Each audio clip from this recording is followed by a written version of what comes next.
Are we live? Hey, what's happening? Welcome to Track Feedback on Friday, December 2nd, 2022. And let me get my monitor stream up right there. I think we're good. Turn off that thing. Hey, we're going to start off with some new releases today. Then we're going to do some track feedback, and we're going to talk a little bit about sharing live packs and racks, presets and whatnot. Hey, there's my audio. Cool. So let me jump right in. Turn off my background music, which we will talk about in a second. And hey, everybody, thanks for joining me. Hello. Shepherd's, Tim Laws, AFL, Madison. Who else is here? Shepherd. Oh, Taib is here. Another congratulations on a new track. And expecting DJ Waters to pop in with some apocalyptic chaos in a little bit. So new releases out on Thorium Records today is a track from Shepherd's. Sounds like this. Proper hard techno. CK4MT.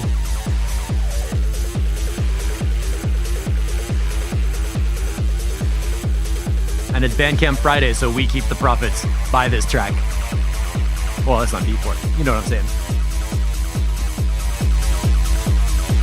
The Shepherd's sound. I'm going to let this preview play. I want to hear this.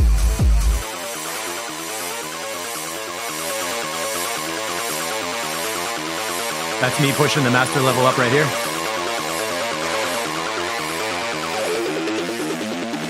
That distortion.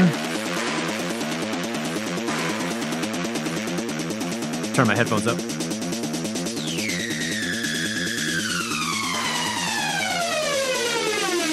Like an airplane.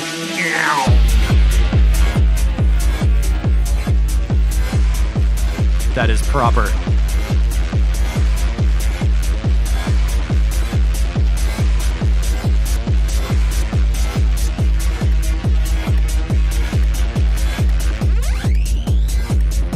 Just for fun, let's see the spectrum on here.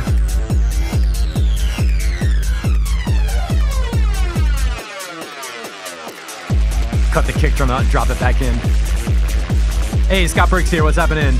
Canada. Yeah, this is seriously heavy. So nice job to Shepherd's. That's again on Thorium Records. You can find it on Beatport, and the track is from Shepherd's CK4MT. Next up on the Organic House vibe is a track from Taib that's got some interesting sounds from found sound from a market in Morocco, I believe. Heavy, deep, chill, hand percussion.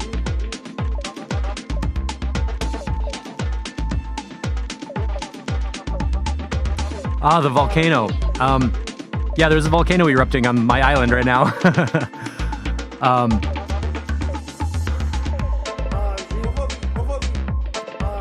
I love the vibe in this music. It's like really earthy and deep and has like a modern bass click kind of feel to it, which is super cool. So congratulations, Taib.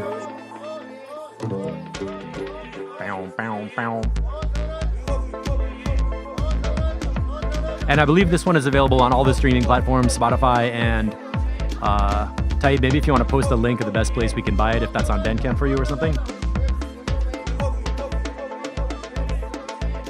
And also tell us about the EP. This is part of a bigger release of songs from the marketplace. I hope I'm doing that justice to describe it. So that's a nice one. Yeah, a quick update for me. So the volcano is erupting on the Hawaii island. It's Mauna Loa volcano, and right now the lava is flowing a lot, but it's not in any neighborhoods or populated areas. Biggest risk is that it's going to cut the road between the two biggest cities in Hawaii. And if that happens, everybody has to drive around the outside perimeter instead of going up and over between the two big volcanoes. So, yeah, I mean, okay, I moved to Hawaii and a volcano erupted. Great. But so far, nobody's packing up their house and leaving or anything. It's reasonably chill. I was looking at geology, and this kind of volcano is like not one of the most explosive ones. It's more like there's a crack that moves over the lava and the lava oozes out, but it's not like... So, ear candy. The end of the preview, damn it.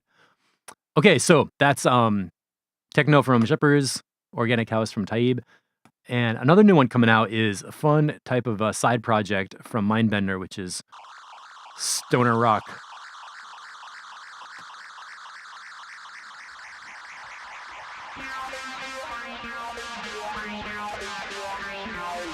Trippy video.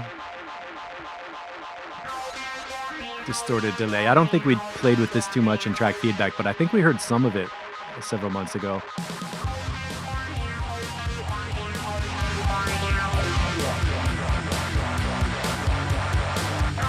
The grinder.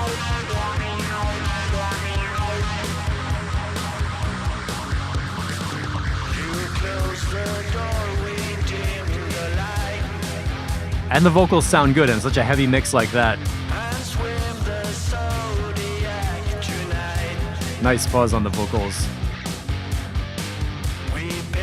And let me tell you, that's hard music to mix. If you're at a live show and you're trying to mix sound for a band like that, and the guitarists have like huge Ampeg stacks and orange stacks or whatever, you basically have to make the vocal sound equally loud to everything else. Like the drummer, the bass, the guitar, the wall of guitars, all that other stuff. You have to somehow fit the vocal up front in the middle of all that. And it's not easy, but this sounds really good. Studio mixes are a little easier because you're not literally going deaf trying to mix it. So Mindbender, I know maybe people are not like super into distorted heavy rock, but I wanted to just point out that's a cool track. And fuzz. I want to point out something cool about our Ableton Racks project, okay? So I didn't get to work on it as much as I wanted to this week, meaning what I wanted to do was take every single one of these Racks presets patches, download them all, make a track, make an audio sample of what it sounds like, and upload the audio into our drive folder so people could actually catch a preview of what's in the rack and how it sounds, because that's how I like to work with racks, is like get a feel for what it's going to do. But here's what I did so far. So Tim Laws uploaded Vocal Masher into our folder. So we got shared Ableton Racks, which most of you here have access to. It's an instrument, so it's in the instruments folder. Now, he had just the preset. What I did was I created a new subfolder. So every time you upload something, please make a new folder so everything is inside one folder. And then here's what we have. The preset that you can download. I took a screenshot of live so people can see, oh, there's the rack controls. That's a basic idea of what's inside it. And another little screenshot. I did this one to illustrate, he did a really good job titling the rack. So when you go to the title of the device rack, like the instrument rack, it helps a lot to give it a title. So when I click the save button, this pops up in my browser. Vocal Masher, that's what it is. Tim Laws, that's who made it. Those are the two things I need to know. I need to know what it is and who made it so I can find that person, collaborate with them, ask what kind of music they make, whatever. Like anybody who gets these presets, I want to make sure that the preset is connected to the producer so that other people know, oh man, I love that guy's sounds. I want more of that sound or whatever. So please title your presets with your name and the name of the device, which Tim did right there. And then I took his Discord notes and made a quick text document called instructions. Here's what it says. This is a Ableton simpler device you can put a loop into, and that's what you do. It's a simpler device. You drop a loop in it. Okay, that's what I do. Controls, so it tells you the macro knobs are going to do this, this, and that. Instructions, set the sample start and end points, then play around with the dials. He's basically telling you drop a sample and fool around. But the point I'm making is I would like you to add a quick text document that has your name, your contact, any instructions that make this thing more fun to play with. Because when you make a rack, it's obvious to you, but other people might see it for the first time and be like, I didn't quite know what to do with that. So I really like what he also wrote. Tips, works great in a build up to a drop. That's why I made it. So he's basically telling you, it's an instrument, it uses simpler. You're supposed to drag a vocal sample of your own in there, then tweak the dials and knobs and use it for a build-up. And that's like the basic picture of what we're doing. And what I would like to have in here is an audio example of hearing a vocal sample, change over time, create a build-up, and lead to a drop. So if you want to record an audio sample of how you use the rack and put it up there as a quick 20-second audio or something, that'd be great. Or even a quick video, or however you can manage to do it, that would be cool. So we have a more full experience of what's in the rack. And that would be cool. And I would like all of these to end up in our shared drive folder. And then from there, we can go into making live packs and racks for sale, where we have a small digital product that people can download for $5 or something like that to get your sound. And this is where it becomes a product. It's not just an ADG file that you download and have to figure out. The packaging makes it really cool so people can see, here's the preview, here's how it sounds, here's what it looks like, here's a quick video, there's the macro knobs, here's how to use it, here's why it's fun, this is why I want it. And all those little packaging things lead people to spend $5 or $7 to download it. And we can go from there into sample libraries, sample packs, lessons built on that rack, or all kinds of fun stuff that develops the idea. Oh, Tim, yeah, I just saw your comment, add the part from the track. That'd be great. And don't go crazy with it. Like, don't feel like you have to have a fully mastered 4-minute track to show off this instrument. You could literally take the output of that one channel, export the sound, and upload that. So anybody out there making racks, it's not about having a perfect album version to show that instrument. It's more like, give us a preview so we know what we're getting, and it's enough of a little teaser that other people are gonna have fun playing with it. Taib, love this idea. Hey, Ben Hunt. Yep. Lots of nods. All right, now, being that it's 8:09 and I just talked for like 9 minutes, let's do some track feedback. We're gonna start off with Feel the Love from Mindbender. Made this one just for fun. Brand new trick, brand new track. I like the scratch on this one. I was noticing that already. Got our little feedback thing.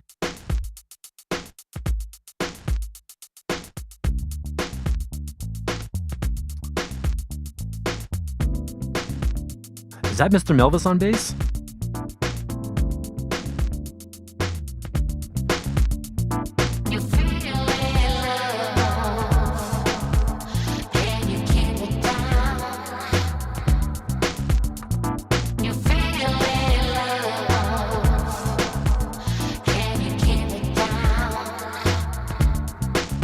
Matt Schultz.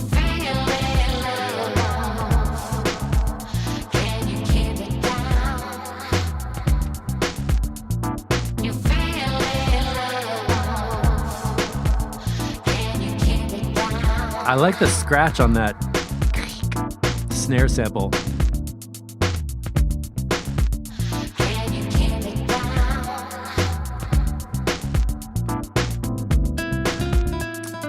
Ben, I like your comment. I got lost in it and forgot to give it a critical ear. That's actually the best review of music, where you don't hear anything that's like broken in the track.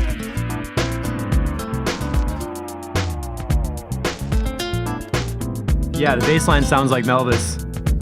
Tim, I agree. The effects on the vocals, the Rhodes. Is Martin here? And that guitar is like spacey deep.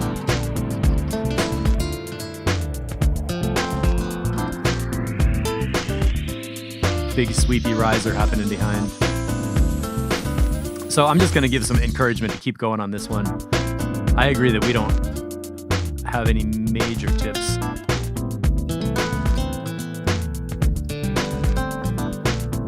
I guess that scratch on the snare sample could get a little repetitive.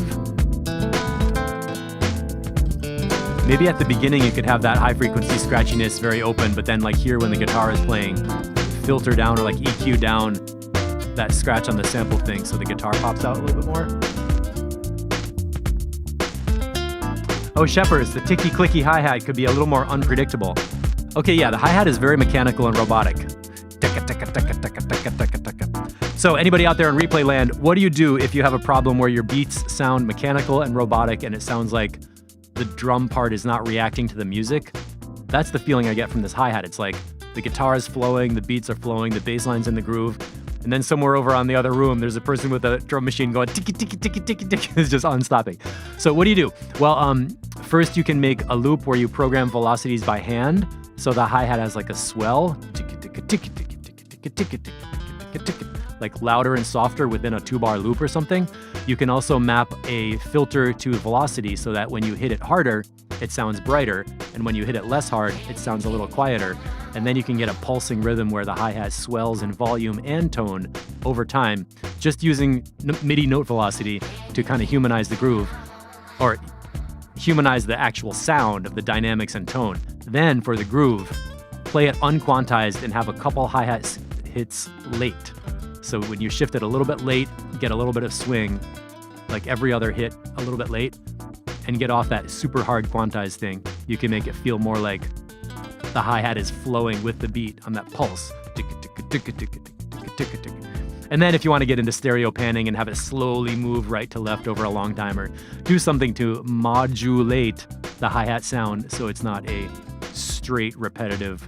This one sounds like like the teeth on a zipper where you just like every single one is exactly the same and it's like, you know what I mean? So Morton, I know you know this stuff. I'm not giving you a lecture on what to do with your hi-hat, but for anybody else watching who wants to humanize their predictable mechanical drum beats, those are some ideas on how you can do that, and I hope that's helpful. So let's cruise on through to Nick Lab and see what we're doing with Elucidate. Is this a new update? I didn't do comments in advance on these, and I actually don't think there is a new update on that. So we're going live on the fly. I did have a pretty busy week. The volcano didn't actually take up a lot of my time, but there's some other stuff. All right, DJ Waters, brand new idea, rough layout, tick, tick, boom.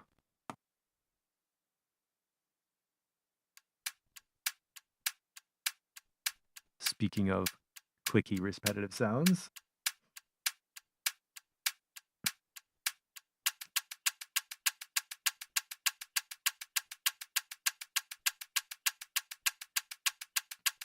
Tick, tick, boom.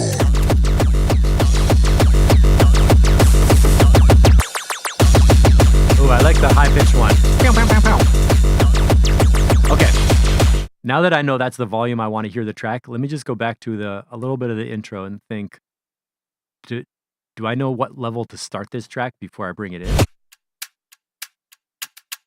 So here's the clicks. It's kind of hard to tell where to put the volume when you're only hearing the clicks. Tick, tick, boom. All right, the vocal came in kind of loud compared to the ticks, but the beats after the vocal sounded right. So that was my first impression. I really like the high frequency bleeps. The sound design is cool.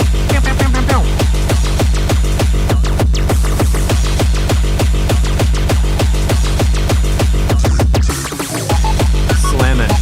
New layer. All right.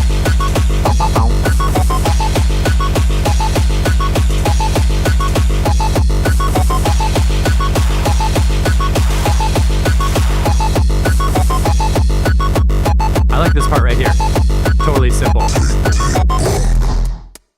That was good. Impact. Ooh, that percussion's cool.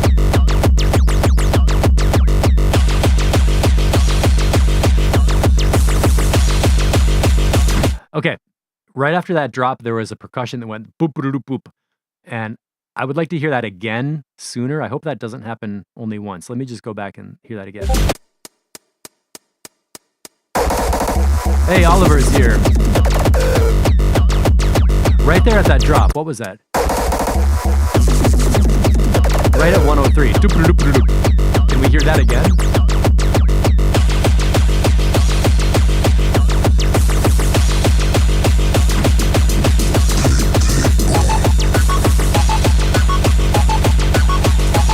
Okay, yeah. And later in the track. I mean, the idea is cool, definitely. Tick, tick, boom, surprising, drop a beat. The whole concept works. And the mix is pretty good for an opening idea. Good sounds.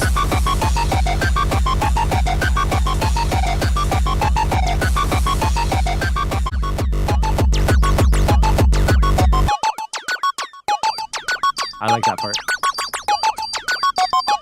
Okay, so we're not going to go super in detail on the mix and details of arrangement and everything. It's a cool idea, and it's remarkably well produced for a Sketch 1. It's really nice to hear people making better and better mixes for their test tracks. So let's move on. Hope we get to hear another one of that soon. There's Apocalypse. Now, Ben Hunt, Midnight Oil. Nick says, I wish my version 2 sounded this good. Let me start playing it with version 2 and then comment. EQ flat, stereo wide. Here we go.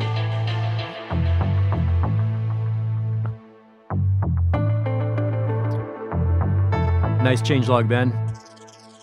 More glue on the bass and subgroup. Instrument group slightly up relative to the kick. Added some horn stabs and and the Hammond organ. Yes, I remember now.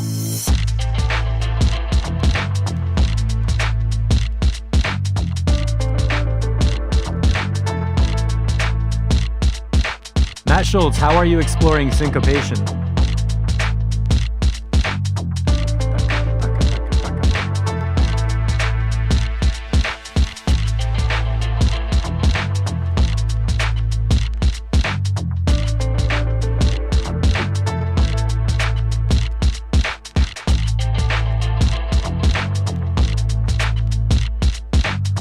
Ben, so far so good.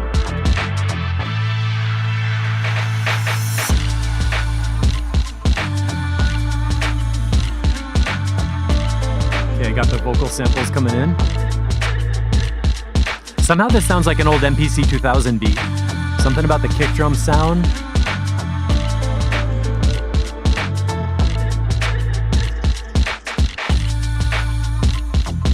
Oh, the Hammond riff didn't make it. Okay. Oh.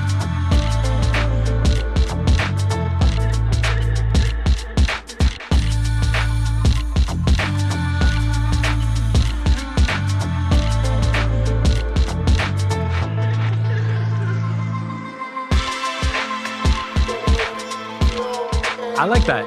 It felt like it was a breakdown. We went to sort of like almost a B section.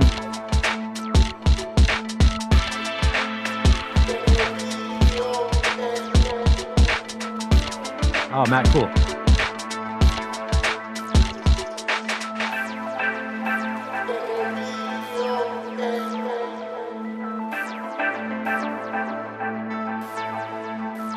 Chillax.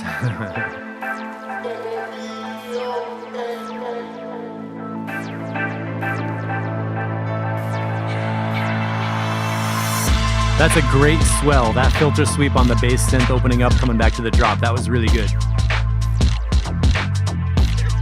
Yeah, Ben, I think you should totally make some more tracks like this. It's a good groove, it's a good style, and I think your type of sound design works well with this sort of feel. So definitely, you know, I'm open to hearing more of that. Let me skip through. There's that pitch shift vocal, 325.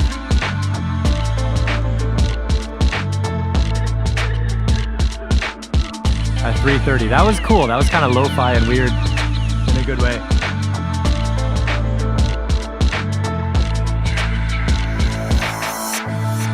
Okay, Shepard is great stuff. Maybe decrease the volume of the shaky hat. Let me go back a little bit. I'm not... Are you talking about the one that's like... Is that the hi-hat you want down? I just want to understand what sound you're talking about.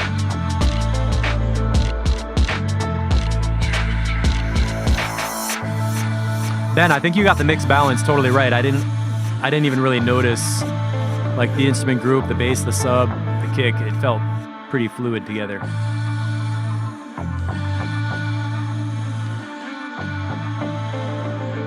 Doumbek is a small hand drum that might be made of metal, and it's got more of a ping compared to a djembe that's like a heavier bass sound. Okay, Ben, keep going with that. Version 2 is playable. Version 3, I'm not sure what you want to edit. This is pretty done. I don't know.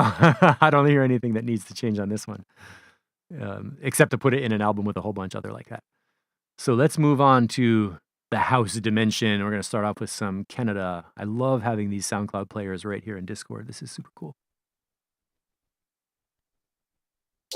So first pass, new track, deep melodic house, shuffled garage style.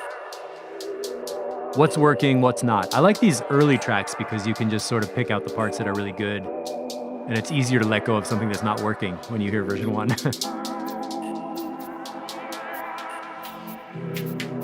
Taib, so do you have a mic and a way to record hand drums that you can share as audio files? I would love it if you could like play hand drums along with people's track at ClickTrack or something and then share audio files that we could import for like hand percussion. If that's something you're interested in, that might be fun.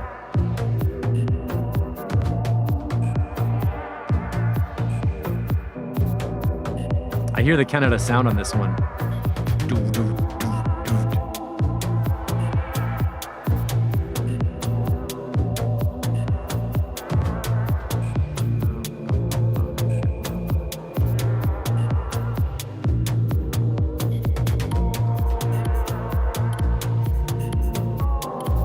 DJ Waters decided to join us. We just played your track already, man. We didn't go too deep on it because it was a sketch, but it sounded good.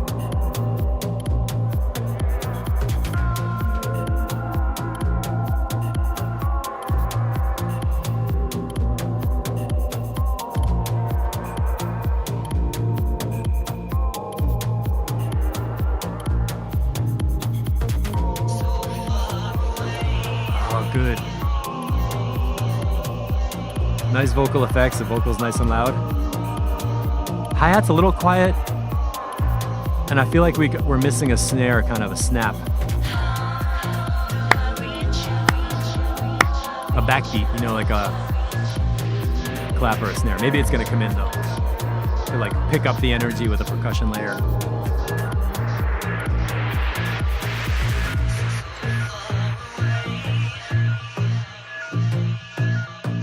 And this bass sound,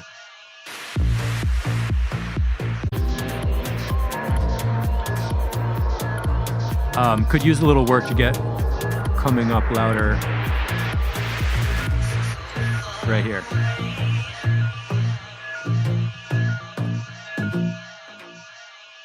So that bass sound is kind of moofy. It has like some frequencies like 160,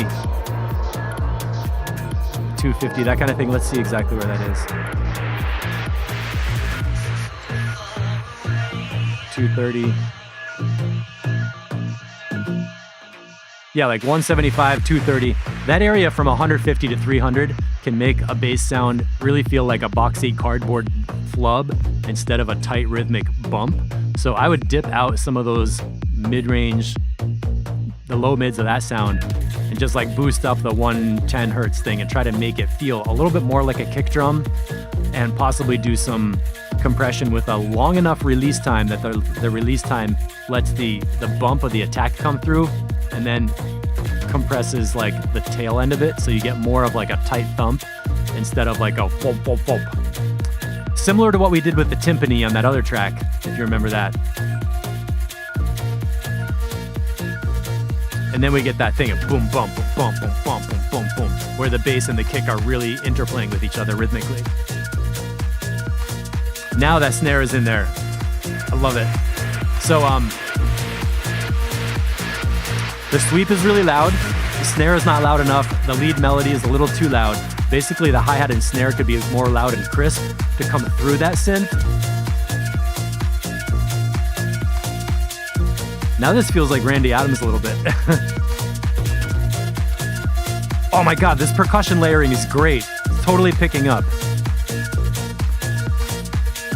Yeah, man, you got all the elements for this. Mix needs some tweaking, a little bit of low-end tweaking. Arrangement's working so far. Oh, you're making me wait. Damn it. Yeah, that pitch drift melody is a little too loud compared to the vocal, too.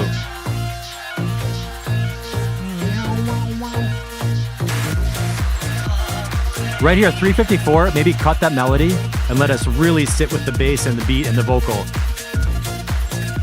To have a little gap away from that melody.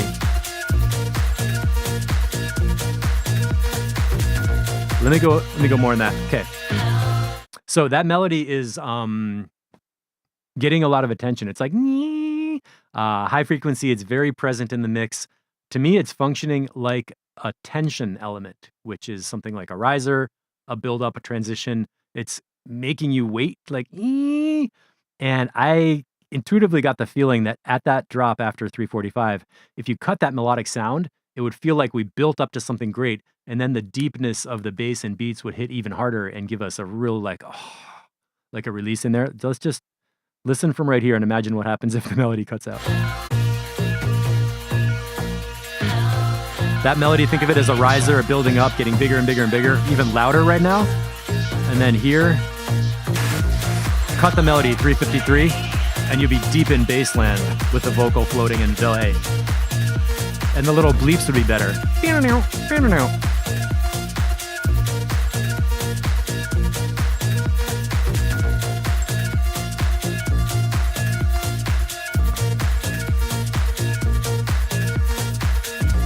And one more thing I want to check. A double bump.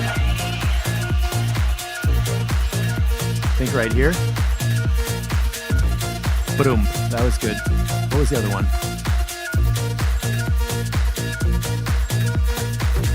Oh my God, right there, 407. Boom, boom, boom, dung, dung. That sounded like an OSP rhythm, actually. How did that get created? Right at 407. Listen to the rhythmic fill. Double kick drum, so good. So simple, but so good right there.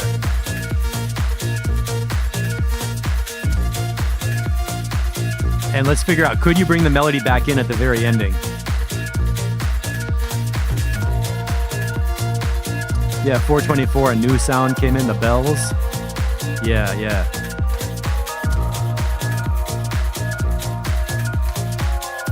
This is great right here.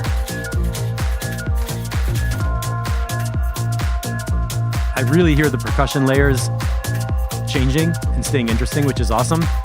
Overall, I want the top loops higher. So hi-hats, clicks, snare, clap, any of that stuff. Put it in a group, get it up a little louder relative to the melody. Beautiful right here, totally. Dang.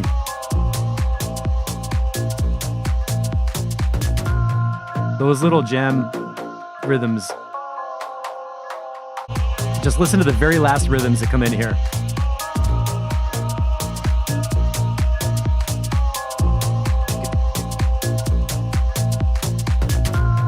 Again at the end.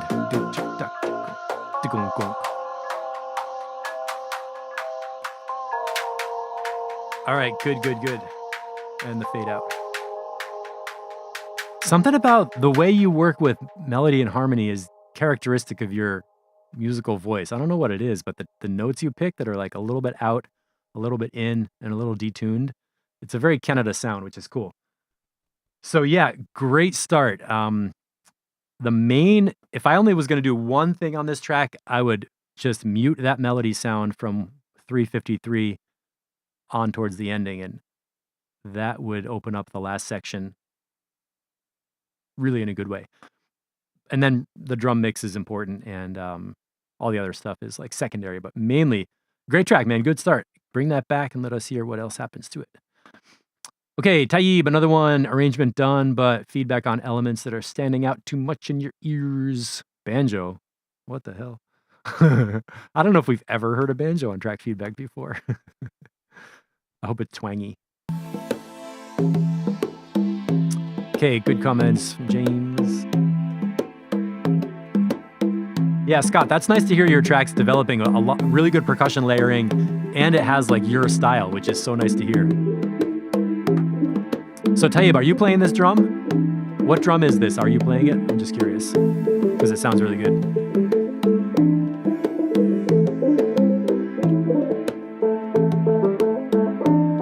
And that's the banjo coming in?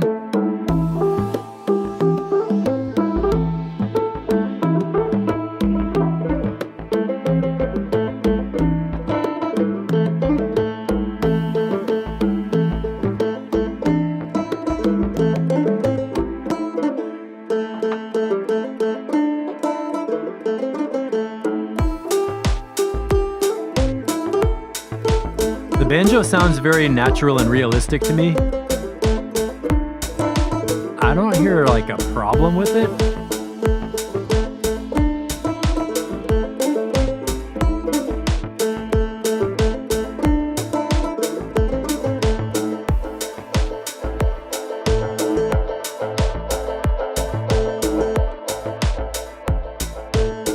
That is a slow burn groove too, right?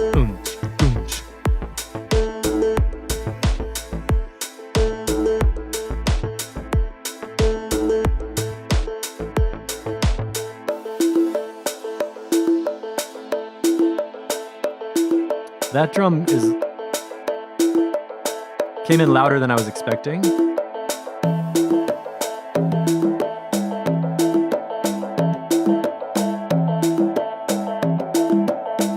Spacey.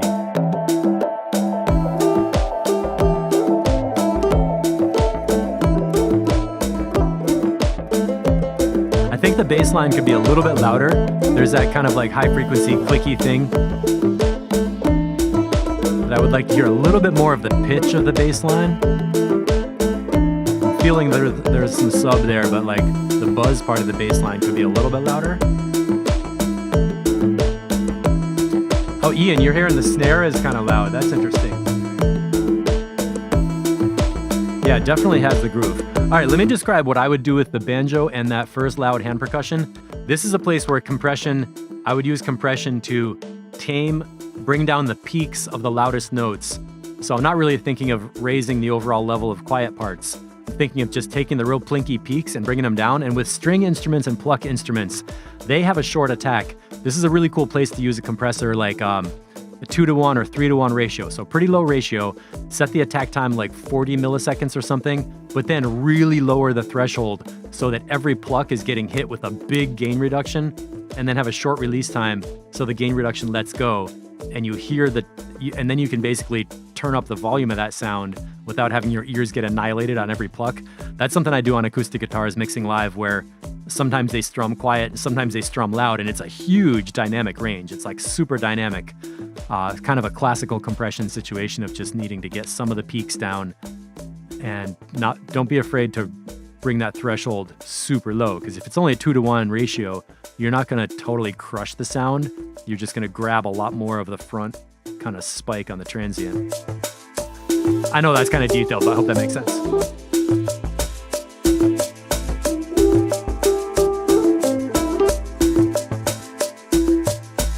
I like the simplicity of like a couple of folk instruments, some percussion, and some bass. That's it.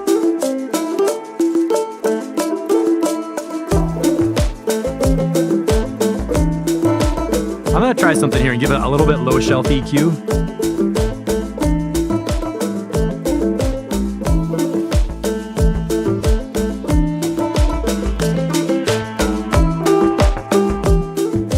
I just took the mid-range down a tiny bit and boosted up the low shelf. I'm feeling on the master, we want to have a super heavy bass. Kick and sub can be like boom, boom. And then the mid-range just controlled a little bit. The shakers are nice, the groove. Okay, EQ back to flat.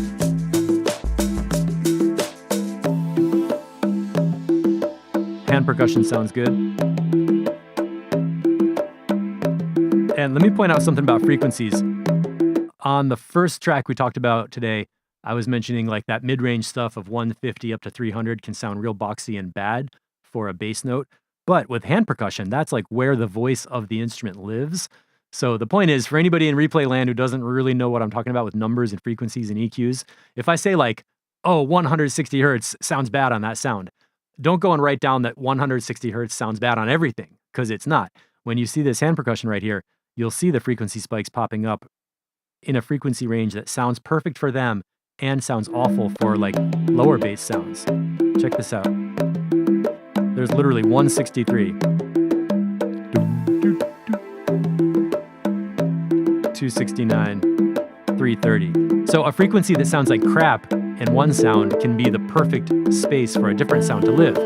Gives you an advantage mixing, because when you have a hand drum like this that sounds great at 160, you can go straight to your kick drum and bass line and notch out 160 and carve a nice little place for this one to fit in. So it works like together, you know? Yeah, I tell you, this sounds good. Nice instrumentation. James, I agree. The flute is a little overshadowed, I guess.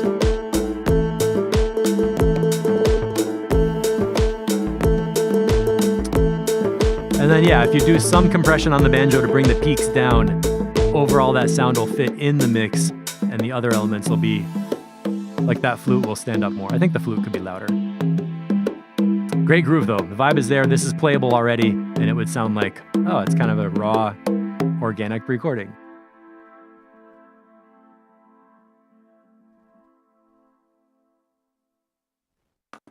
Cool.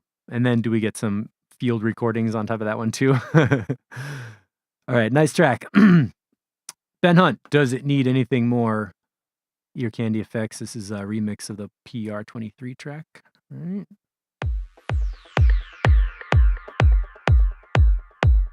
Okay, Scott, maybe the banjo could be loosened up groove-wise. Sounds a bit on the grid. That's interesting. Could be. I didn't notice that myself, but that's a good comment. Yeah.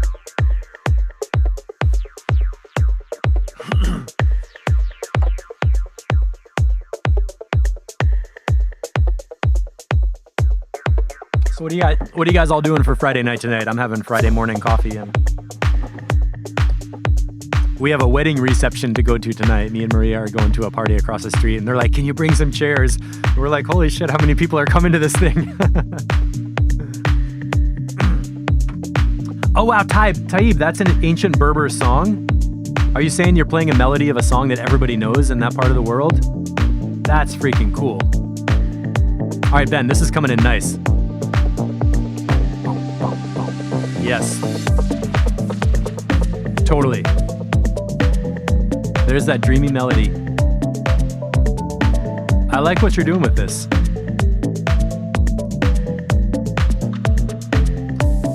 John's with me, Friday morning coffee. Matt Schultz practicing syncopation.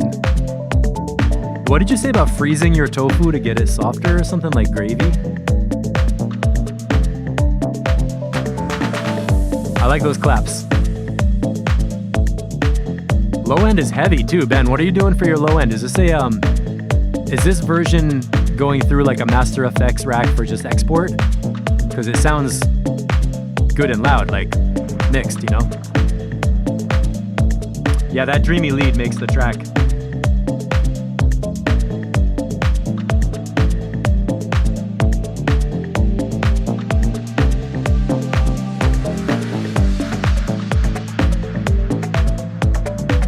It's slamming, keeps going.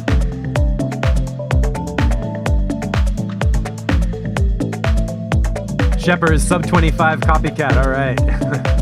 Everybody's like, God, Black Friday VSTs.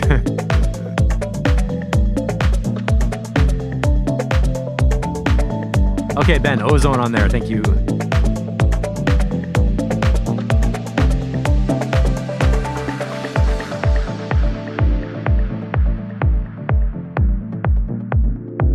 Good transition sounds.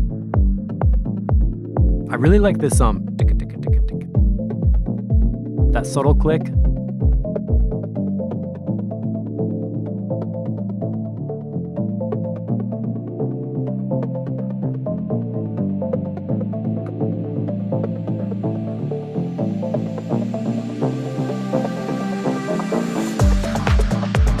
Yes, your transitions are working really, really well. All the elements combine and blend. Automated saturation, what the hell? Awesome. One more time, let's go back to this build up. I want to just listen to the elements that combine to make this work. Bass line, a little bit of a click, and a sweep coming in. And a melody.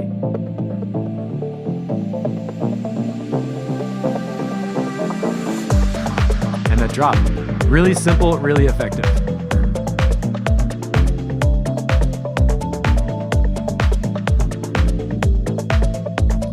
Dude, you're replacing a sound system in a vegan restaurant called Nightshade? All of that sounds sounds cool. I assume you're going to be DJing there, right?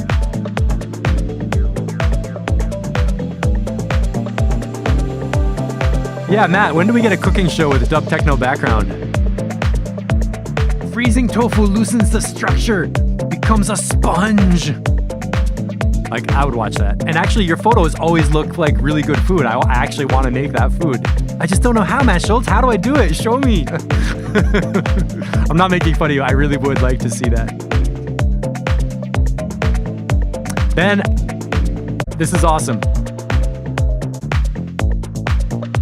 It's faithful to the original. It preserves that super dreamy long jam kind of vibe.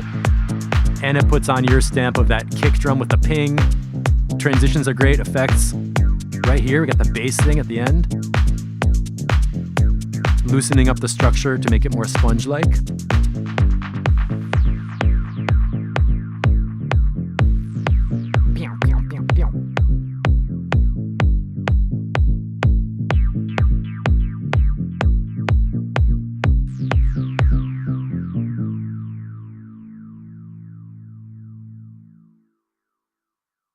Nice fade out at the ending. Ben Hunt, getting some claps on version 2. No comments, except that it really sounds good. Answer, does it need anything more? No. Don't fuck it up. Anything you want to do with minor automation or any little like things that you notice which we didn't notice, do another pass if you want to, but basically the sound's done, and I think you're in good shape. Danat's no updates on this one, right? Danat's rework. But I didn't review this last week. Okay. I personally like it when people change the photo for every track. So like every time you post a track, it's got a different photo. Because when I see this, it's a SoundCloud profile, and it's a little bit hard to tell, like, is that a new track or is that the same track as before or what? So that's just me being picky. Okay, notice that I didn't touch my broadcast level. This track is coming out quieter, which means it's a unmastered version, no mastering channel, nothing on the master like Ozone or whatever, which is fine. So I'm going to turn this up. And there's a little bit of a hiss in that system, maybe from some analog plugins or something. Yeah, man, send the stems off to Morton. I like the kick drum in this one, Adam. So let's actually read what he's asking for. Basic mix and arrangement, early draft. We need to figure out which of the lead sequences to choose. So we're going to hear 3 different sequences, and we need to pick out which one is going to be the lead thing. This kick drum and bass line feel okay on first impression.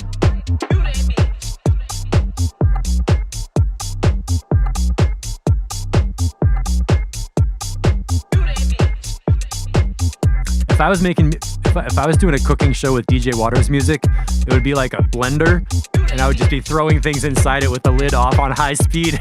We're making a smoothie.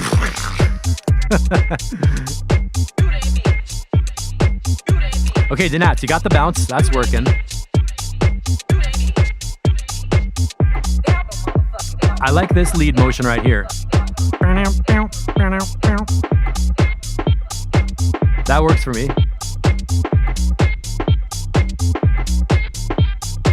Type of Nads didn't call. I like this lead sequence. If that's one of the options, I like this one. Really short and repetitive. Sounds like that French filter house kind of thing. Like,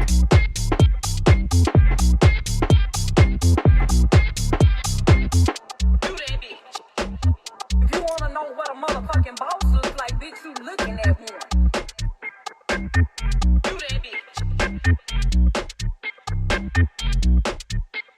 oh, I got a sound for you guys. Let me find this. Dude, Adam, this track is awesome right here.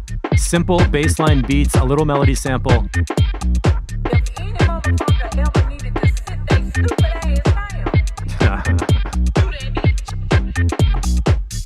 sit your stupid motherfucking ass down. Never motherfucking compliment.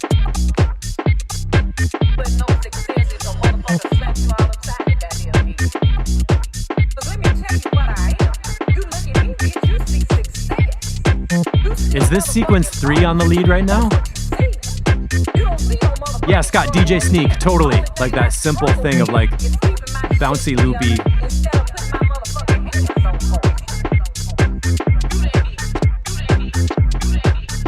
Shepherds, I'm going to read your comments because I see you were a lot. The groove is what I like most.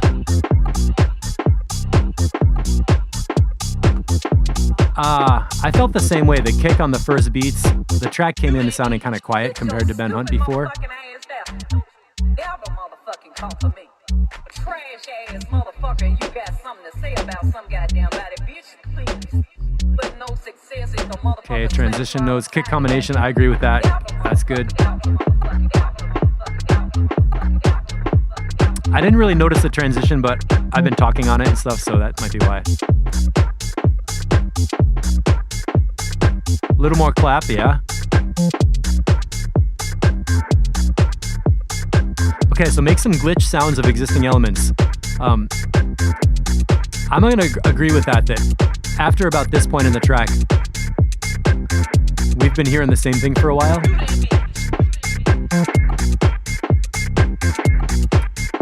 And one thing you can do is if you have a track where the second half is kind of like feels a little repetitive or something, a lot of times you can remove a percussion element from the first section and not even have it come in until later in the track and like do more longer layering. So you save your sounds until the end or add some new percussion elements that only come in at the end of the track. In other words, you don't introduce the full beat loop at the beginning. DJ Waters, this is different from Adam's normal and I like it. I'm a little surprised, like I don't know what you're hearing that makes it sound very different. Because for me, it's like Danat's up and down bounce, kick drum, bass line, vocal sample, some beats and some melody stuff. Like it doesn't sound that different to me. That's the only thing you see here. So let's be motherfucking clear, boo. Don't come at me sideways with these stupid ass motherfucking. And then right here, yeah, the drum beat is a little bit like, okay, we've been hearing this for a while. And then, okay, waiting for transitions, crashes, percussion. All right, so that's good. I want to answer the question about which of the lead sequences to choose. And then you said you reverse the first one over again at the end. I think that's where we are right now. Let me just skip through again. I think this is lead sequence 1. Okay.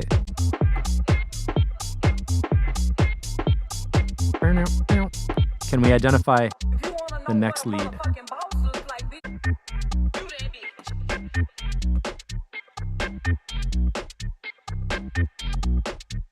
Does this one like have a longer element? 221. I like the lead right here.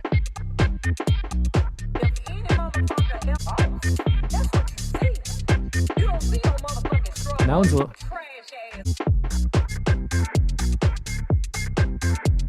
And that clearly sounds different. You know what?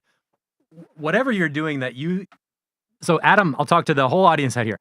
The producer put a comment and said, I have 3 different sequences that evolve, and I'm not sure which one to use for the lead.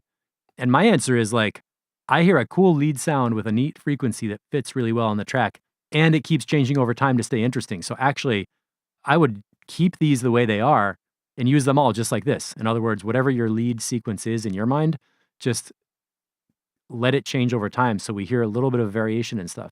What I don't want to hear is a short loop of that lead bleep sound and then hear that same loop all the way through the whole track every time it shows up, because I don't think that would be an improvement, honestly. I think like the way it's happening now, this lead thing is changing a little bit. It's different at different points in the track, and they all sound good. There's not one of them that sounds like, oh my God, that's wrong. So when we have that situation, I think it's an advantage to have variation and not too much repetition. Oh, Scott, cool. Yeah, he says use them all and have it evolve. Yeah. Oh, Ian, okay, so if you play last week's track and this one, it's noticeably different. Yeah, I mean, I noticed this one is, it has a really big, simple feel. That's how I can just describe it. So, Danats, don't mess with those leads. I think that sounds good. And and then what you should pay attention to is transitions, making the end of the track have some kind of new percussion layer, or just strip out something we've been hearing for a while, or even like replace an open hi-hat with a different open hi-hat sample that keeps the groove but gives it a little different flavor. That's all it could need. All right, Nerium version 1 from Temple 01. It's Tim Laws who's here hanging out with us, I think. What do we got? EQ flat. Whoa. All right, that kicks in loud. So Tim's doing some master channel work. I kind of like it that Adam is doing raw outputs without mastering on it, so we just hear the mix. So Tim, latest track, Sub Bass XL Pro Q3 phase reverb device. Okay. Looking for some help to get the mix right, and rhythm, mid bass.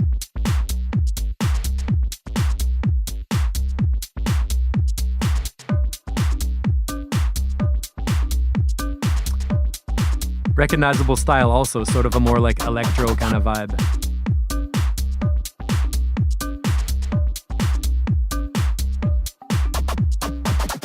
Those samples are cool.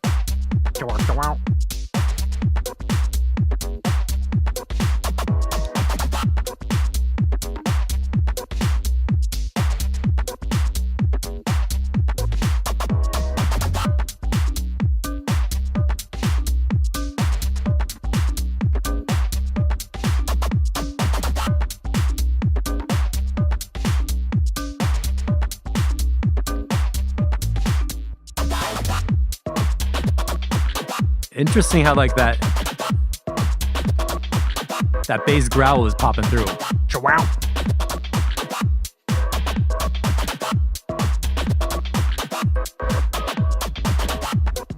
Okay, the main thing I noticed is that there's a lot of sound design happening with the synths and bass, which sounds really good.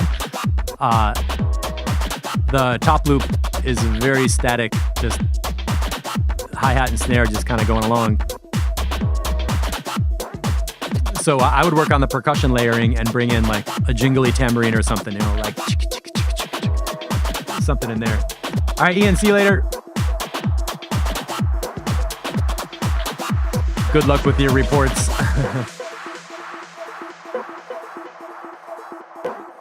Good breakdown.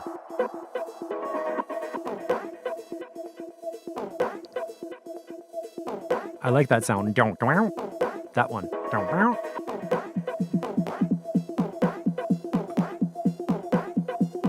Going up. There's the phaser thing.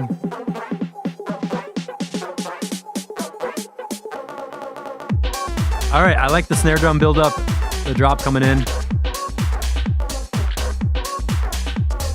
So Tim, you're gonna do some work on the build up, that makes sense.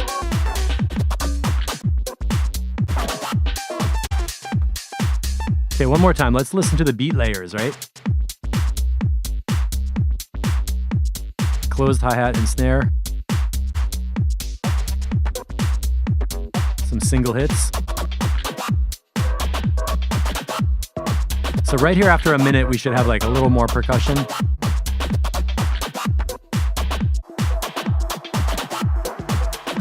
Yeah, the whole like first 2 minutes is basically kick drum, hi-hat, and snare with a couple little single hits coming in.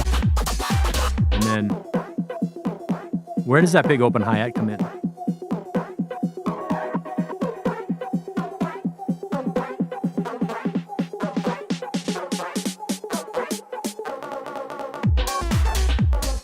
And then there's the open hi-hat. Okay.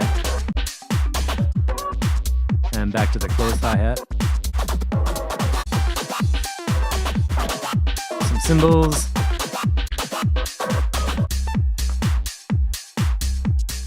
All right, cool. You got the elements of a really interesting track. I like that super bass growl and like the I don't want to say dubstep, but the bass production, the sound design is really cool in here. The hi-hat percussion was like a little too empty in the first section. Second section, it sounded good, and then it came back to the empty part. So layering up, like, instead of just one closed hi-hat, add another one that's like a little bit darker or heavier and louder to just bring the energy up. And then at the end section, maybe bring in like a tambourine or a jingly thing that's kind of closer to that garagey type sound. Could be cool. A good starting idea. And it's also actually playable as is. You could totally play this in a set and it would work. So I'm just giving some tips that I think would improve it a little bit. A couple questions about vocals or like, I like that. The Mario 16-bit square sound. Bit too dry. Maybe some kind of reverb on that. Yeah. Okay. Nothing disastrous, but a lot of small edits that would make an improvement. And Randy, we did that one. What is the update on here? Mindbender, a little bit more ear candy, more dynamics is done. So these are the PR23 remixes.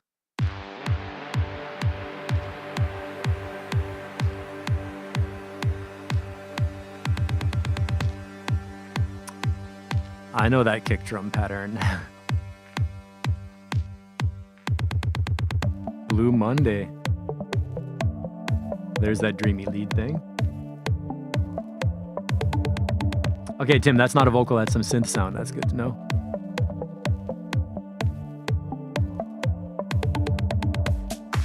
Oh, that kick drum drops in deep. Let me turn that up.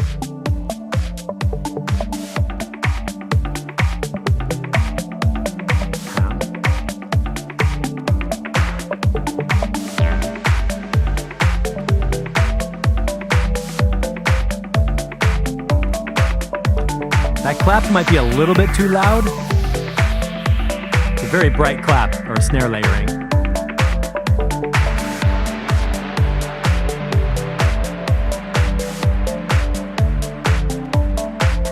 Low end is slamming.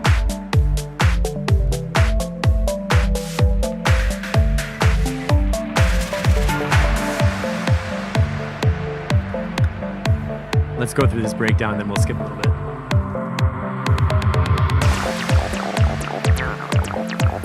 Oh, the acid lead coming in.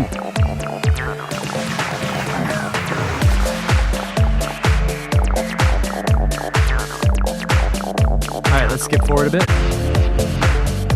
Ooh, now there's a sub bass in here. That clap is huge.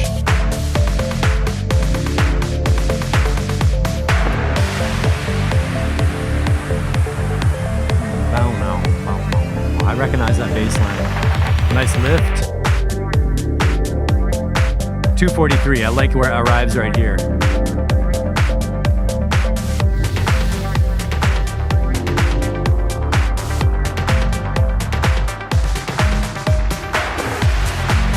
I like the build-ups and drops, like constant little waves of like climax and arrival. Skipping forward.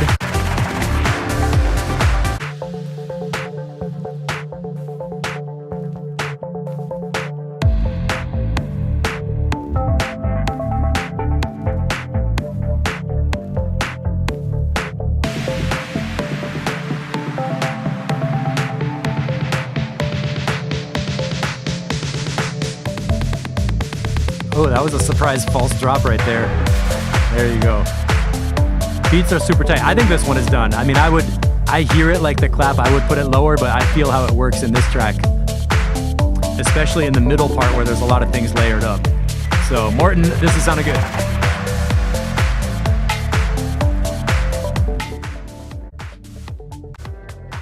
And solid out to the end. I hate to skip tracks, I want to sit here and listen to it, but I want to be able to do a few more, seeing as how it's 9 nakalaka and we didn't even get to Shepherds yet.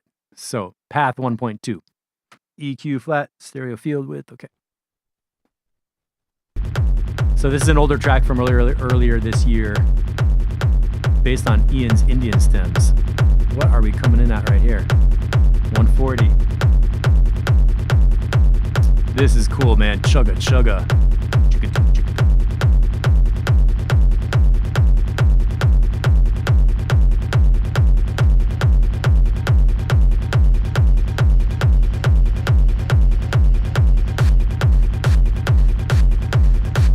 Inside out snare drum. I think I came in opposite how I was expecting it.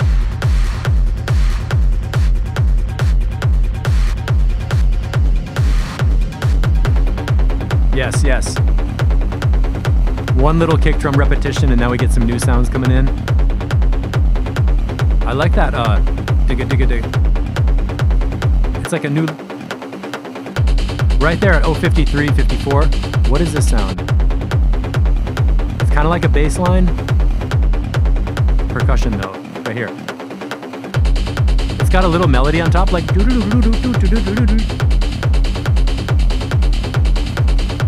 really cool sound design. A background layer of distortion, and the front thing's moving inside it.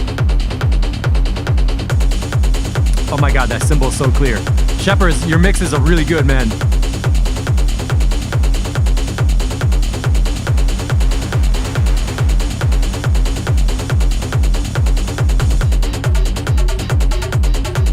Double kick drum and use that as a signal to change a sound.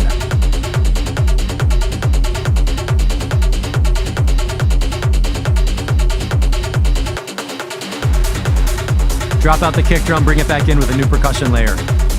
I'm just spitting out the recipes right here.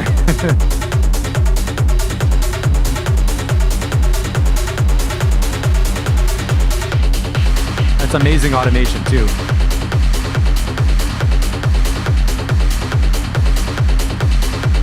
Vocal's not loud enough.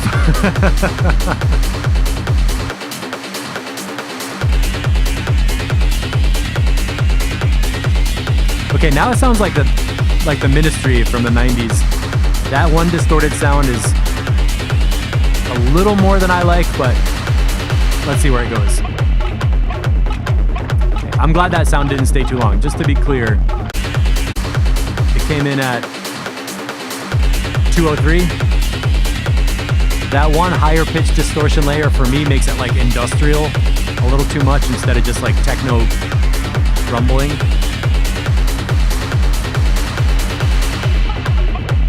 I like this bubble sound a lot better, personally. It's like bloop, bloop, bloop, bloop.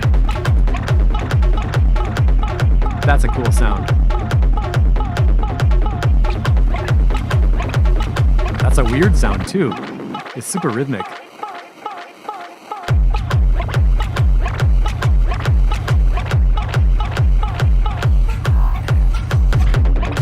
That was a weird moment. That was interesting. Coming back in with that kind of bass percussion rhythm.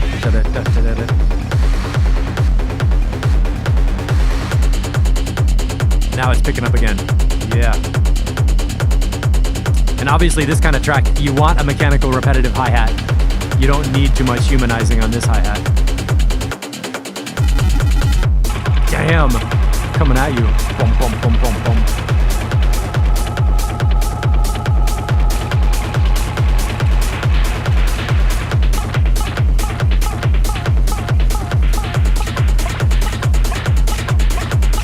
All right, I'm hearing good sound design, I'm hearing good song structure, and I'm hearing a good mix.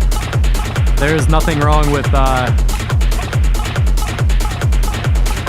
nothing majorly wrong right now. Yeah. Yeah, Matt Shepherds, give us something we can comment on, because this is all just examples of what to do right. I want to know about this low dooga dooga dooga. The bass sound that's not a kick drum that feels like low end percussion right here. Dooga dooga dooga dooga. That one. How did you make that sound? Dooga dooga dooga dooga.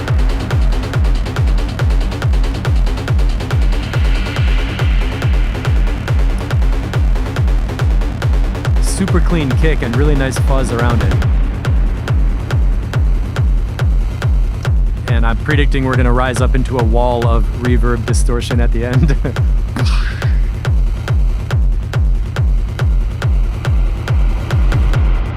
Oh, this part. I love it. It's so simple.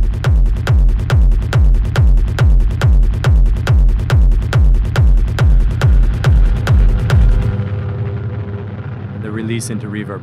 That last section, seriously, I would loop a 1 bar loop of that and just enjoy that. That is so pure. Right here.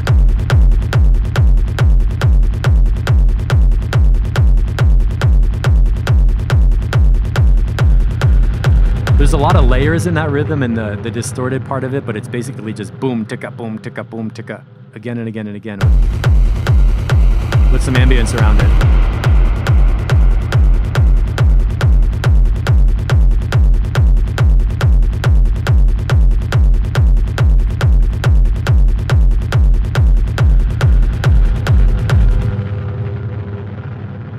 The last 30 seconds is great. The whole thing is great. The only part I'm going to actually say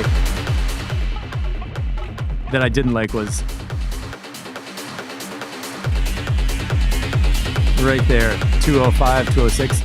And I made a comment. It reminds me of the Ministry in 1991 with Trent Reznor growling on top of electronic. What was that album? Pretty Hate Machine or... It doesn't matter. That one sound for me, I don't love, but it came in short. It left briefly. It wasn't too loud in the track. So that's a stylistic thing that I'll say is my personal opinion. Other than that, as you know, I love the ending the most. And I liked that bubbly stuff that got really abstract over here.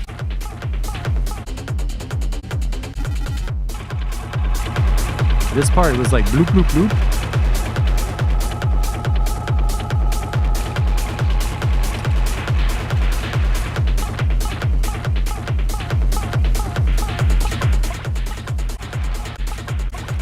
Where?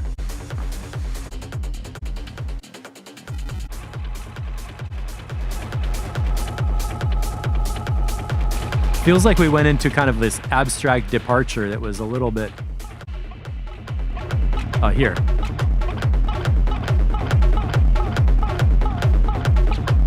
We're like kind of floating in the bubbles.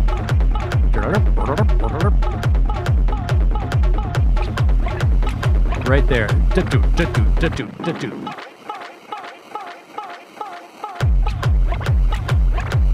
This part, it almost feels like a triplet. Dum, ba-dum, ba-dum, ba-dum, ba-dum, ba-dum, you know what I mean? And that's interesting to me because a lot of Shepard's tracks, usually with this 140 BPM stuff, you get in the groove, you're in the chugga chugga rumble techno, and it just takes you the whole entire time.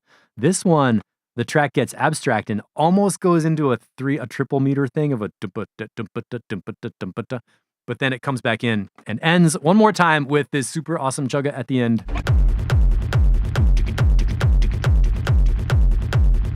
Oh, cool, Shepherds, bubbly stuff, soft tube tape echoes. Oh, yeah, Pretty Hit Machine with 9 Inch Nails. Okay, yeah. Anyway, Shepherds, that's a great one, man. The ending of that is super fun. The middle part is interesting, and all the other stuff. This is a great track for anybody who's interested in exactly what to do for drum programming. Follow the style of this track where you make a rhythmic change by signaling with the kick drum. So in the beginning, we would hear something like boom, boom, boom, boom, boom, boom, and then a new hi-hat comes in. Or doom, doom, doom, doom, cap, cap, cap, cap, boom. So you can double up the kick drum and then introduce a new hi-hat right after that.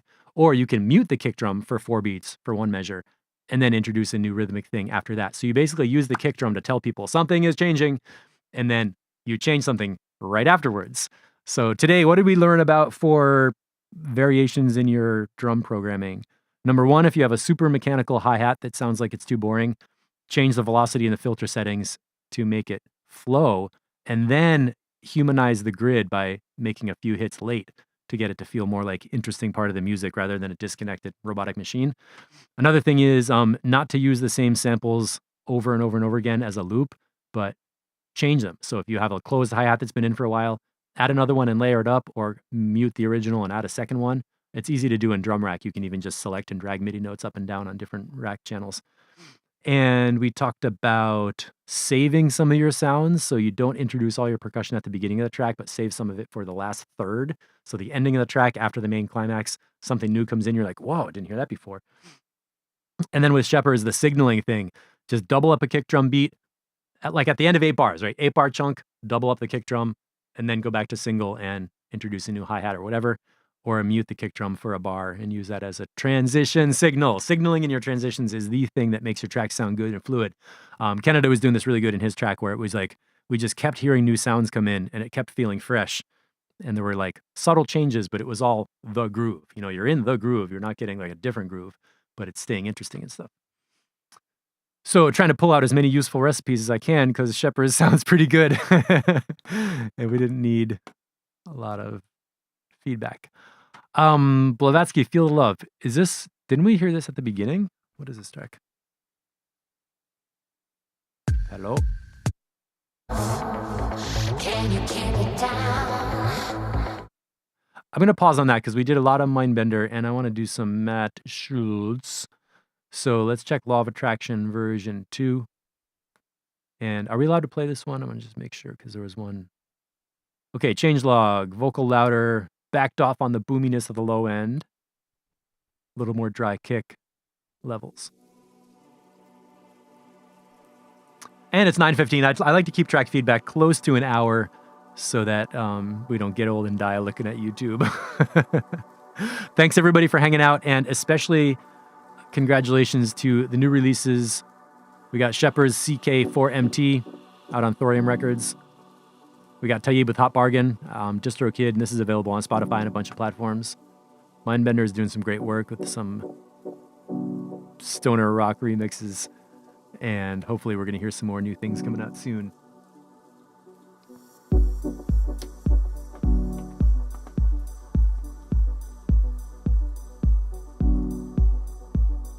Shepherds, your headphones.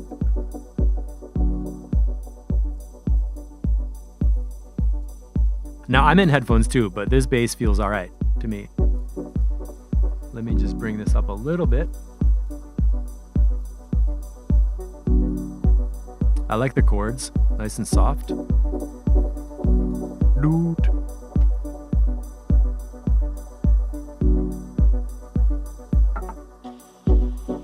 This is a sit back and listen kind of track, right?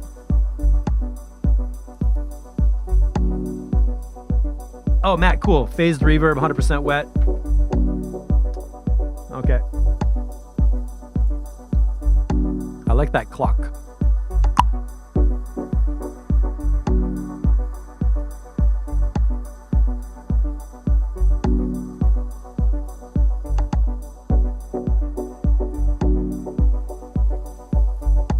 This is not business as usual. There comes Terrence. Yeah, we need a dub techno cooking show where we just see like slow motion stirring.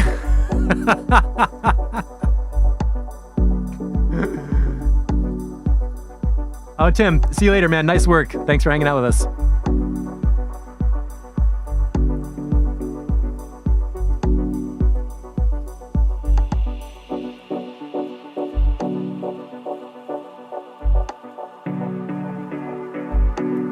Nice chords. There is a mystery. Beautiful, the atmosphere and the voice. Destiny of this planet. This is not business as usual, and history does not stretch out across the centuries of the future. Okay, right here, I think the hand drums need to be louder.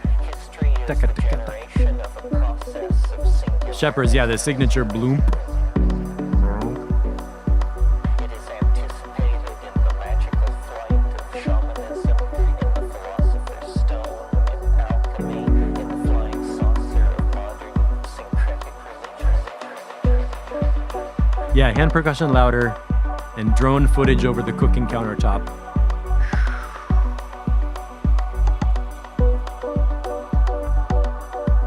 Matt, this sounds great. Vocals definitely good. Low end feels good.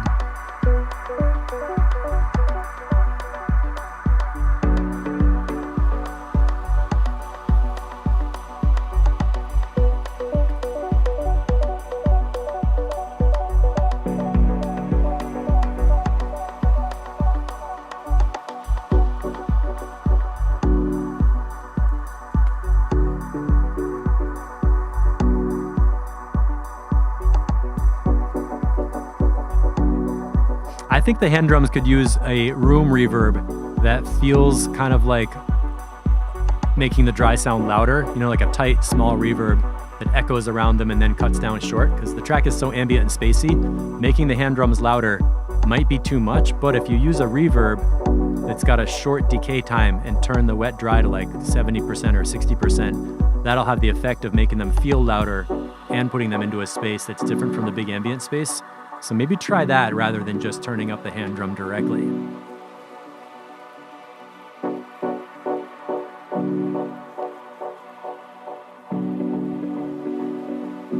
Perfect moment right here.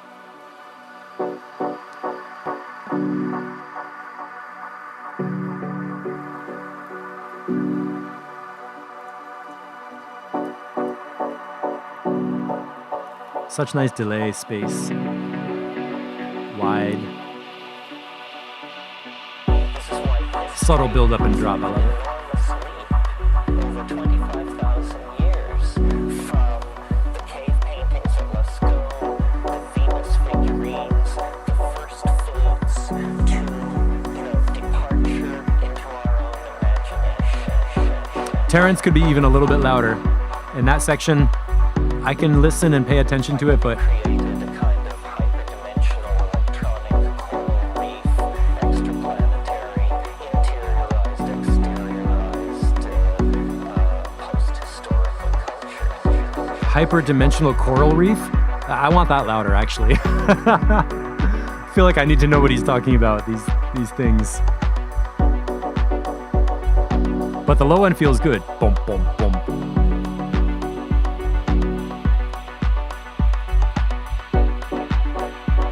By this point, that little bell, ding, ding, is noticeably loud because the clap is very muffled and chill.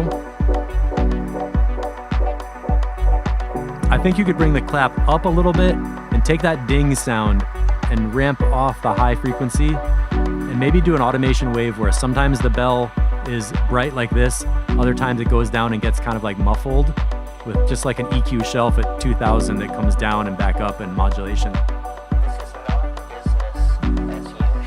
I noticed that one sound I think has not been modulated. Ding, ding, ding, ding, ding, ding. maybe take that one down and up slowly and kind of ride it through the track so it's bright at loud parts of the track and quiet at other parts.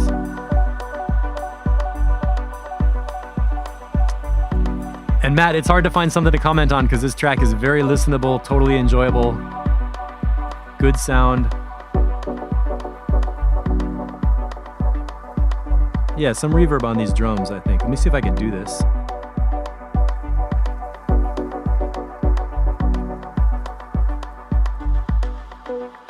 So let me go back. I'm going to add some reverb on the board for those hand drums. As usual. Just pretend you're hearing reverb only on that drum.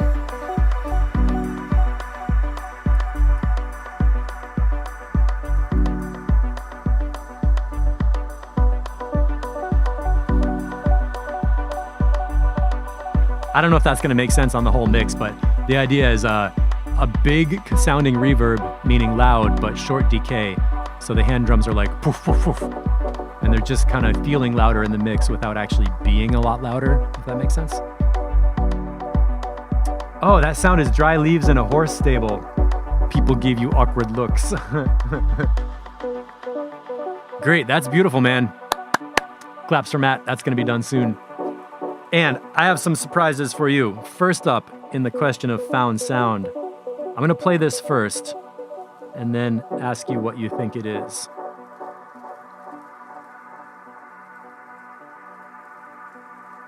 These are really dry leaves?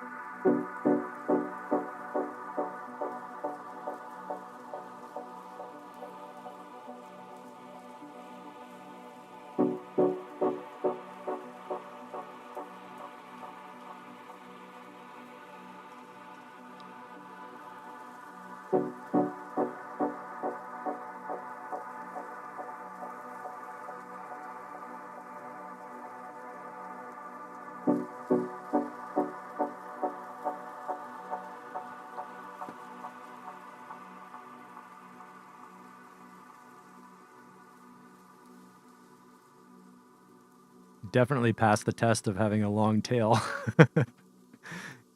We did not cut off the ending of this one. Okay, here comes some found sound.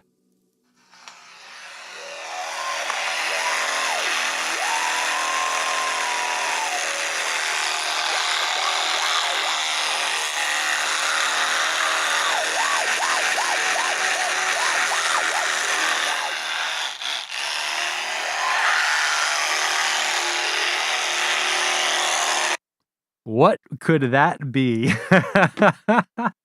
Wow, wow, wow. The person making that sound was not doing a performance. That's what the real sound is. I'll give you a second to think about that. I hear that every day and it makes me laugh every day. And I'm like, how could that be a real sound? But it is a real sound. So I'm going to do something I'm working on right now. This is a remix for Nomadism Records, Ed Noodle, track called Philo. Not released yet.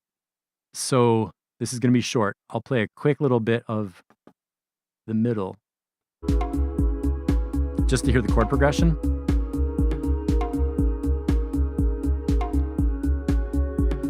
Speaking of hand percussion,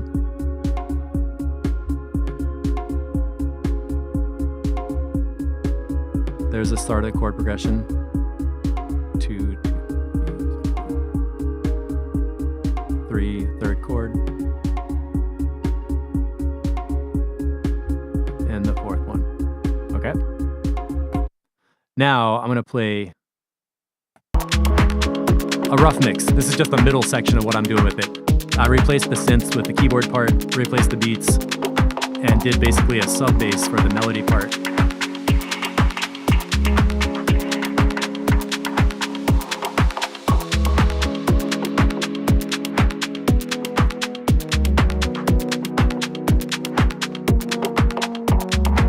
So I'm looking for feedback on the melody and synth layers, and then on the bass line in the second half. This is just one bass, sub bass note, and you're coming in with 2.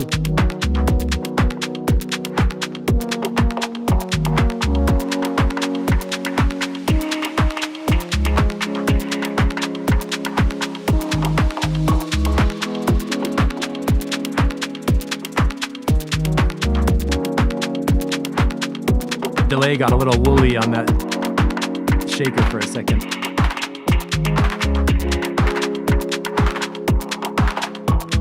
That was some delay on the clap. Oh, this sound. Okay. There's another little bass. What do you think of that sound?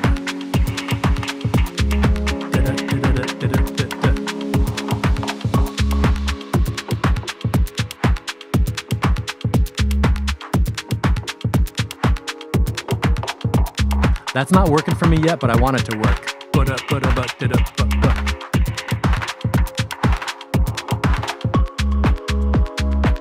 Now here's the second bass part. So basically, that's missing a whole breakdown and transition, but here's like phase 2 where the sub bass is doing the action. Okay, Tayyib, a frequency that's not sitting well. I'm not sure which sound that is though.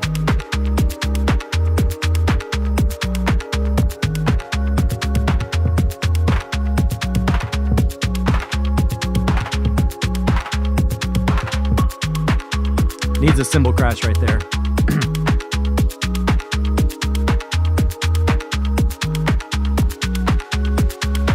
Okay, Matt, percussion octave up. Thank you. Got that.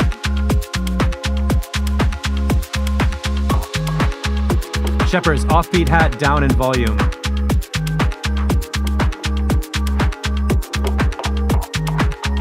Okay. Thanks for the comments. These are great.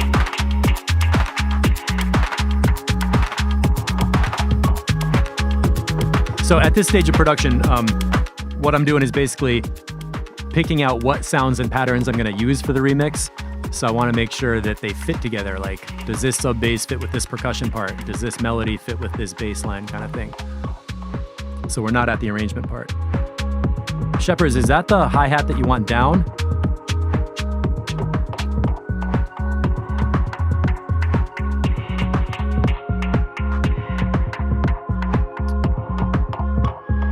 Okay, Tayyib 210.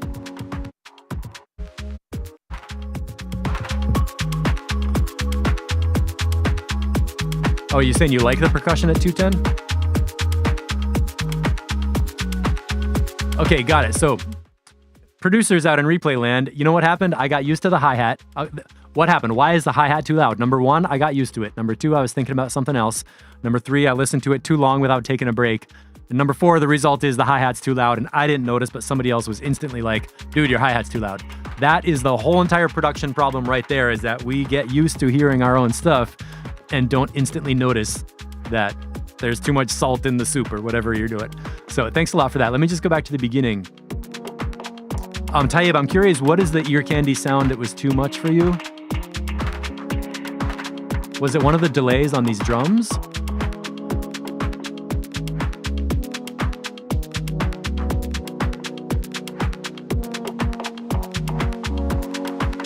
Oh, Shepherds, that's a really good idea. Shift that hi-hat up or down a semitone. Do a transposition instead of EQing or volume. That's a really good tip. Maybe it was that wood block.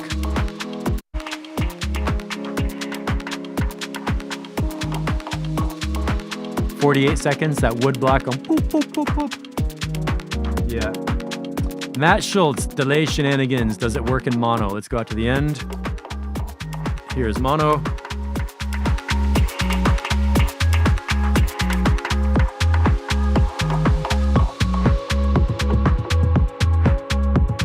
Stereo.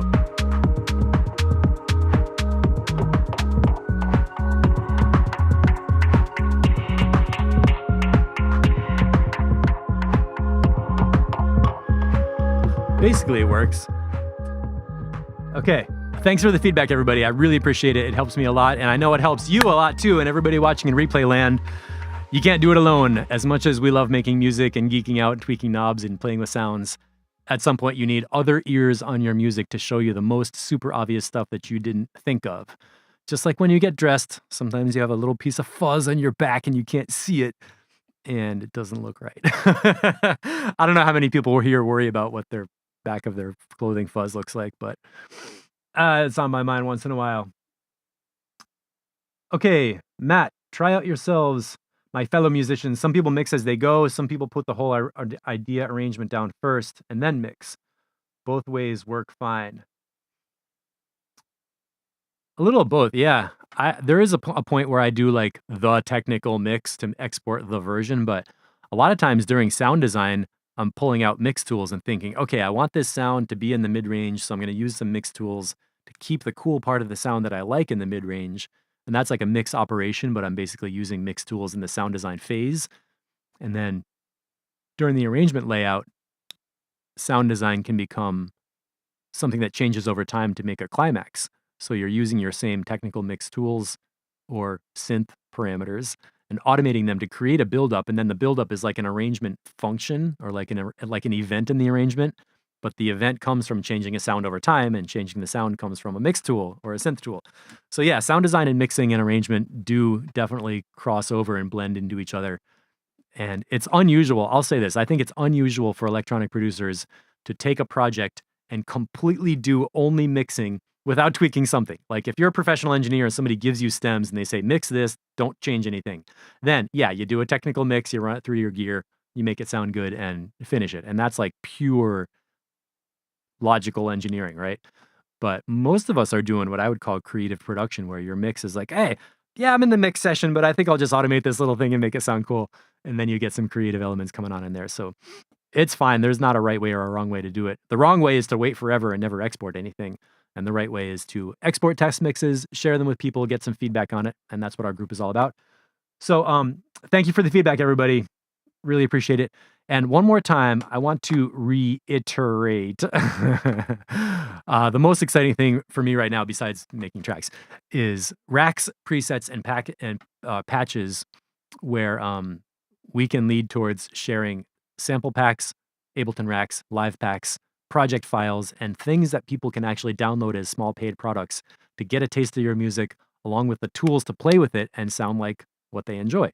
So please share your racks here. Just start a new thread, upload something, and give us a little snippet of audio to hear what it is. That really is probably the most helpful thing.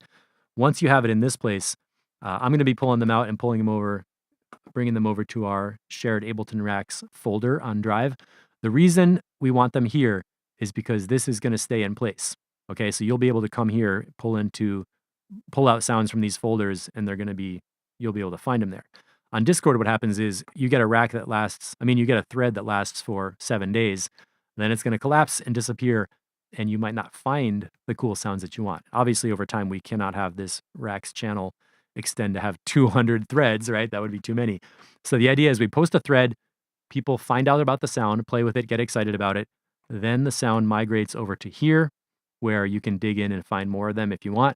And then eventually some of the sounds from this Drive folder will get created, packaged as downloadable products that we can sell. And that, of course, is going to be together with the people who are making it. So we have a way to split the money and make it like a fair thing. I would like to hook up the packaging presentation and the download portal, so it's all consistent and arranged. But then set up the tracking and everything, so we know how many got bought, who bought them, where the money goes, all that stuff. Completely, I want that to be upfront and transparent, so there's no mystery about what's happening. And I think we could do something really cool together. What I get out of it is more interesting sounds beyond what I could create by myself. And what you guys get out of it is a way to publish and release your tools as racks or sample packs or something, and get some more exposure for your music that way, so that when people buy your tracks, they might follow up and buy an Ableton project. Or if they find an Ableton project with a rack they like, that could easily lead them to your music, where they get into downloading it and DJing with it or something. So I'm looking at this as a win-win kind of a thing, and I hope that will grow in 2023 and turn into something super cool. Did I miss any comments? I do not think so. Shepherds, I always like to have a little sound design session on a mix, which is 90% done. I know, right? You think you're done with a track, and then you get like one more cool idea. Or more likely for me, what happens is I get to the end of a track, let it sit, come back 2 days later, and I'm like, why did I not mute that stupid sound? Like, I'll hear one sound that's going on for way too long, and I think the track would have been so much better if I just muted it. And I wish I went back and did the arrangement again and muted that one thing. But you know what? Can't be perfect. So that's it for me. Thanks a lot for hanging out on Friday, everybody. I'll see you in Discord. Let me know if you have any questions. You can find me, steve@mixitexture.com. And have a fantastic weekend. I hope I don't get swallowed by lava. Peace out.